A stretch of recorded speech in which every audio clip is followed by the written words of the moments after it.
Est-ce que tu souffres? La douleur va te tuer.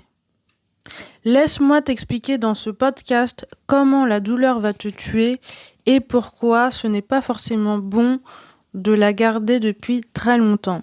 Je suis Sakili Nouma. Sur cette chaîne, je parle du PN masqué parce que j'ai remarqué que pas mal d'anglophones en parlent, mais que quasiment aucun francophone n'en parle. Et ce n'est pas parce que tu ne sais pas parler anglais que tu ne devrais pas avoir que tu ne devrais pas avoir accès à cette information. Et c'est pour ça que j'ai décidé de faire plusieurs vidéos sur les pervers narcissiques masqués qui sont tout aussi dangereux, voire pire que les pervers narcissiques dits grandioses ou ce que j'appelle moi les pervers narcissiques classiques dont tout le monde parle dans toutes les vidéos. C'est important de comprendre ce qu'est un pervers narcissique masqué parce qu'il a des techniques et des stratégies de manipulation totalement différentes.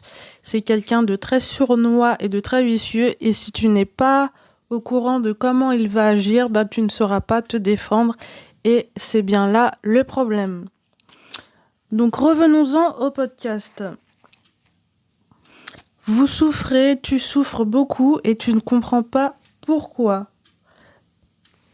Ça se peut que tu souffres depuis des années, depuis des mois, depuis très très longtemps, et tu as envie d'abandonner, de lâcher l'espoir. Et d'apparence, tout à l'heure, quand les gens te voient, en fait, ils pensent que tout va bien dans ta vie, qu'il n'y a aucun problème et que tu ne devrais pas dire que quelque chose ne va pas, en fait. Tu as l'impression d'être blasé, mais que tu n'as pas le droit d'être blasé. Justement, c'est l'effet qu'un pervers narcissique masqué va te faire. Parce que d'apparence, rien ne se verra. Mais même toi, dans ton intimité avec lui, tu ne verras pas forcément que quelque chose ne va pas. Mais au plus profond de toi, tu vas ressentir une sorte de mal-être, une sorte de malaise.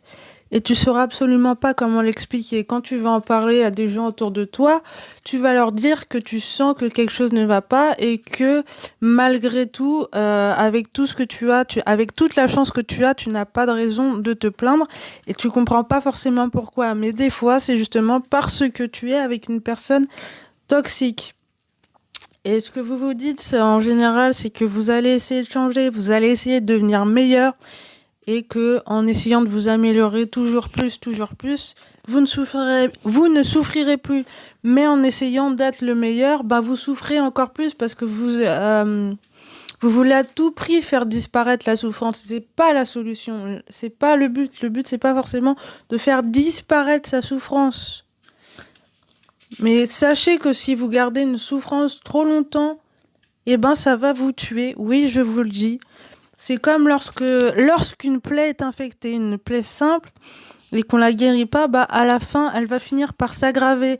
C'est la même chose avec votre souffrance. Si vous ne la guérissez pas, à un moment, vous allez mourir parce que vous n'avez pas pris le temps de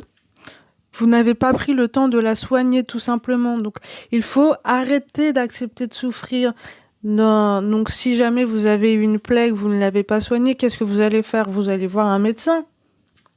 Vous allez parler à des gens. Donc dans notre cas, ce que vous allez faire, c'est que vous allez parler à des gens, à vos amis, mais attention, pas n'importe lesquels, à des gens qui vous comprennent, qui vous soutiennent, à des gens compétents, à des gens comme nous, à des gens qui ont vécu les mêmes choses qu'on a vécues et qu'on ne peut pas forcément parler. Donc, grâce à Internet, aujourd'hui, vous pouvez parler à n'importe qui, vous pouvez me parler à moi, vous pouvez parler à d'autres personnes. Il y a pas mal de gens qui sont là, qui sont prêts à vous écouter et surtout qui comprennent les souffrances que vous avez vécues. Donc, n'hésitez pas à aller vers eux pour leur dire vos problèmes et vous exprimer. C'est pas bon de garder la souffrance en vous, sachez-le. Moi, j'ai gardé pendant trop longtemps de la souffrance et justement, en faisant cette chaîne, ça m'a pas mal aidé parce que même si je pouvais pas forcément en parler à des gens autour de moi, rien que le fait d'en parler sur YouTube, ça m'a franchement libéré pas mal.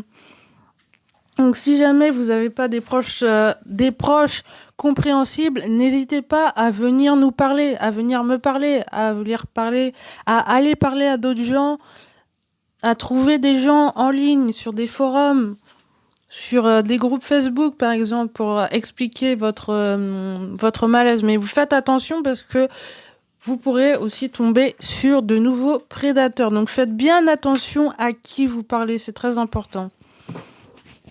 Bon, c'était assez court aujourd'hui, hein, c'était tout ce que je voulais vous dire. Donc si vous voulez aller plus loin avec moi et que je vous en parle un peu plus sur la perversion narcissique masquée surtout, n'hésitez pas à rejoindre les pourfendeurs de PNM. Je vous envoie des mails pour vous apprendre à pourfendre les PNM à votre tour. Donc n'hésitez pas à cliquer sur le premier lien dans la description. C'était Sakilinuma. Abonnez-vous à la chaîne. Pensez bien à cliquer sur la cloche pour bien être au courant de mes prochains podcasts. Parce que si vous cliquez pas sur la cloche, vous serez pas au courant et vous verrez pas. Et il y a plein d'infos que vous manquerez. Donc n'hésitez pas à cliquer. Moi, je vous dis à la prochaine dans un prochain podcast. C'était Sakilinuma. Salut, salut.